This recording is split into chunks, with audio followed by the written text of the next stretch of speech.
we are at with our piece. Yesterday, I conferred with a few more of you, and I have 2 more people to confer with today. I'll make sure that I see you before you leave, hopefully.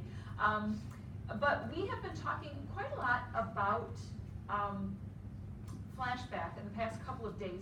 We added Flashback, and then I talked with some of you individually about Flashback when I met with you yesterday, because that was one of the things I wanted to see if you had Flashback, and to see how it was working for you. So one of the things I noticed about it, you're doing a great job of adding Flashback, and you're choosing the right moments to put in Flashback. That's a great skill already that you have covered. It's not an easy thing to know when the flashback should take place or what you should flashback to. You're doing a good job of that. What I want to talk to you about today is clarifying a little bit for your reader so that when your reader is reading your piece, they understand the movement back in time of your flashback and the movement back forward again. So in order for you to understand this, we have to talk a little bit about verb tenses. Verb tenses. You understand what verbs are, right? Action words are verbs. And tense, the verb tense has to do with when the action's taking place. So let me just show you. I have a sample to give you. If we look, for example, here at this paragraph, I'll make it big enough for you to see. There are 2 paragraphs. So the first one reads, I'm not going to even read the whole thing, I'll just start it. I released my breath as the 30 kindergartner long line began to shamble forward to the slide once again. The walk to the front was unusually lighthearted, including physical jokes like untying people's shoes and taking baseball hats, while using tactical cutting to get to the front. But this time was different. This time I was going to do something daring, something any 5-year-old would envy. Okay, this is an actual student piece of writing, by the way. Now, you'll notice that all of the verbs here that are highlighted are in the past tense. Right? They're happening in the past. I released, I began, I was, reached, hesitated, poked, found, shot, scurried, began. In English, a lot of the past tense verbs have ed at the end of them. Not all of them, but many of them do. So that's one way you know a past tense verb. Good so far? Now, if we look at the same paragraph over here, you'll notice it's not in past tense. I release my breath as the 30 kindergartner long line begins to shamble forward. The walk to the front is lighthearted. But this time is different. This time I am going to do something daring, something any 5-year-old would envy. As I reach the towering yellow slide, I hesitate as someone pokes me in that. This is in what verb tense? That's past. This is present. It's happening right now. Okay, so first of all, you need to understand that when you're telling a story, you are the writer, or you the storyteller. You choose to tell it however you think it's best told. You can choose to tell your story in the past tense, or you could choose to tell your story in the present tense, as if it's happening right now. As if you're dropping your reader in the middle of the action, and they're going to go through it with you like it was the first time. Does this make sense? Good so far? Give me a thumbs up if you totally understand the difference here between past and present tense. Okay, now, that's the first thing we need to understand. Good. I want to talk to you now a little bit more. How would you know whether you would want to use past tense or present tense? Like, how would you decide that? What's the difference between them really in the effect on the storytelling? Well, think about this. If I use the past tense to tell my story, then it's going to feel a little bit more removed from the experience, right? Because I'm here telling the story and the experience happened back there. And I'm looking back on the experience and telling what happened back then. So there's this distance between the thing that actually happened and the person telling the story. You understand that? Is that clear? There's a little more distance. It's almost like there has been more space for reflection. If there's distance between what happened there and what's happening now, then I had time to think about it. And my thoughts about what happened back there are not going to be exactly the same as they were when I was in the moment. You see? When I was in the moment of getting caught cheating, I was angry, and believe it or not, I was angry at Mr. Taylor for being mad at me, and I was not apologetic at all. and I didn't feel like I took no responsibility whatsoever. Like I said, I was a brat. But back here, when I looked back on it several months later, and even as an adult I look back on it, now as a teacher, I have a very different perspective on that. So what past tense does is it allows me the space of reflection, right? And it allows me to include some of that reflection in my storytelling, because I've had time to think about it, you see? Now, it does, however, feel a little bit more planned. It feels a little bit more controlled, because I'm looking back on it, and I'm going to pick pieces I want to tell, leave out some of the others, right? It's more edited. It's more grown-up sounding. Now, if I decide to use the present tense to tell my story, thank you, Anna. If I decide to use the present tense, this is going to have a different effect. It's going to be like it's actually happening right now. It's immediate. The reader is going to be dropped into the middle of your story. It's going to be very sensory. They're going to feel and smell and see and experience like you did in the moment. So the senses are really important with present tense. The reader's going to relive that experience as they read it. It's going to have a strong emotional impact, right? Because I'm in the moment, I'm going to hopefully feel the emotions you felt when you were in that moment. It feels more raw. It feels more like a reality show. Do you know what I mean? It can also feel a little bit awkward sometimes, depending on the story, but it does feel like a reality show. You know, like the movies that are reality show where the camera's kind of shaky and it's like they're doing it in the moment, right? It kind of feels like that when you tell a story this way. So, what can you do? You can think to yourself, which of these effects do I want to have? Do I want my story to have a little more distance so I can reflect on it a little bit more? Or do I want my story to drop the reader right into what's happening and have them experience it with me? See what I mean? So, something to think about. Now,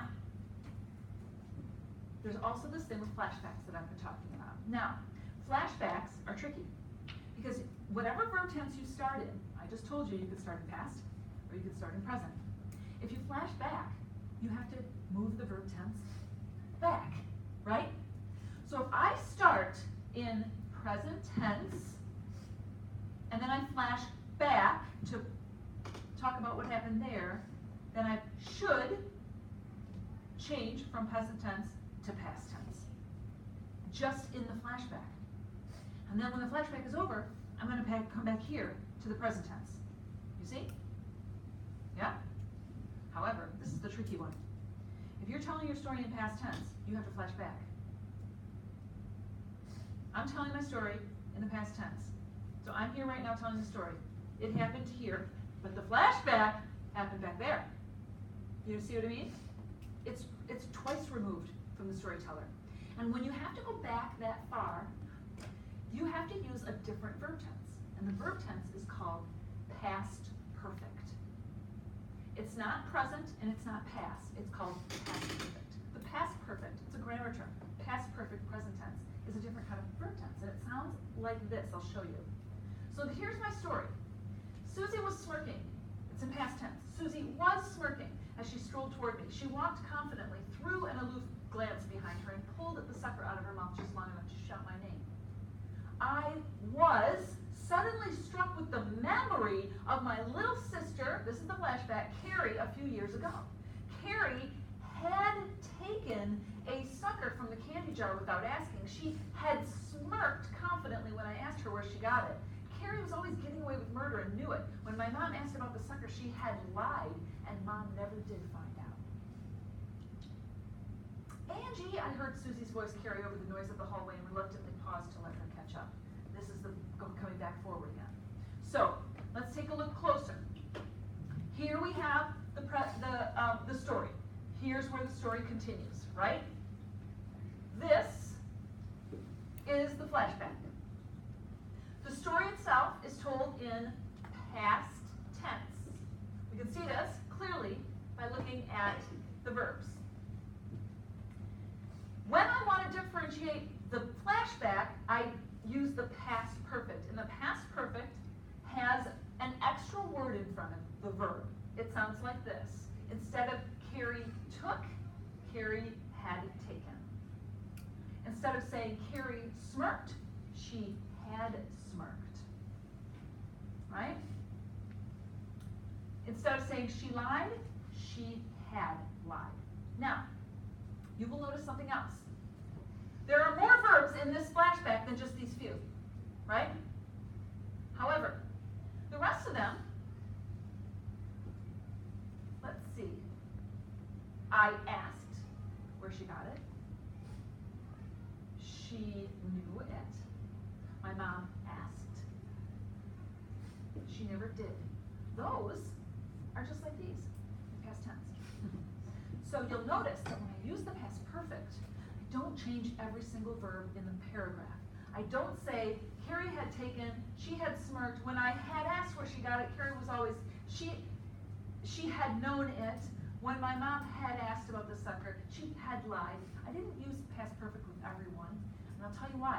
Because past perfect gets kind of wordy. It's gunky with the word had over and over again. You see what I mean?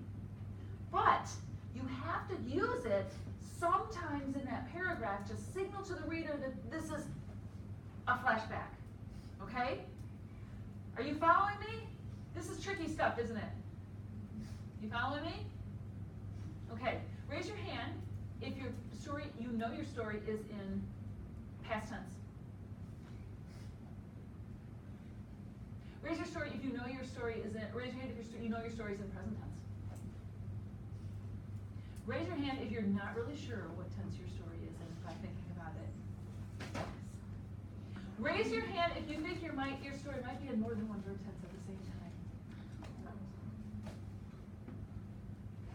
I think a lot of us are there. So we have two jobs to do today, and it's kind of big. First, we have to decide, are we using past or present tense? Once we make that decision, we have to make sure the whole thing is either past or present. We have to be consistent, okay? And this slide, not this one, but the one previous, should help you, not this one, this one. Because this shows you the same thing in two versions, right? So if you look at this carefully, and you can do the same thing with your own piece. You could highlight all the verbs, and you can put them all consistently in either past or present. You with me? Once you've done that, then find your flashback. And make sure that your flashback is clearly in a different verb tense than the rest of the piece. In other words, you're signaling that it's a flashback through the verbs. Do you think you can do this? What's your question?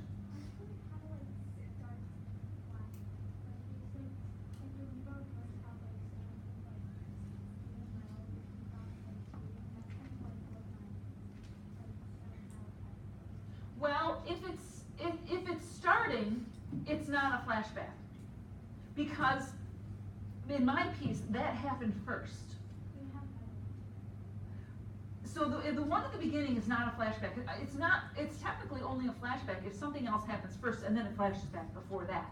If it's the beginning of the story, there's just nothing to flash back to. Do you know what I mean? It's already as far back as it is.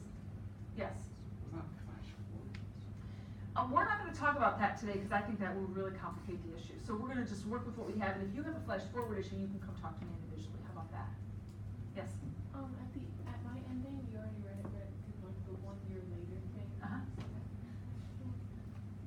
Sort of, but it's still past from where you're telling the story, right? Remember, I'm telling the story here. The story might have happened there, and then a year later this happened, but it's still past from here. So it's still all past tense. So no worries on verbs. Any other questions? Do we know what we're going to do? Today's verb day. We're going to fix our verbs. Let's do it. Yay!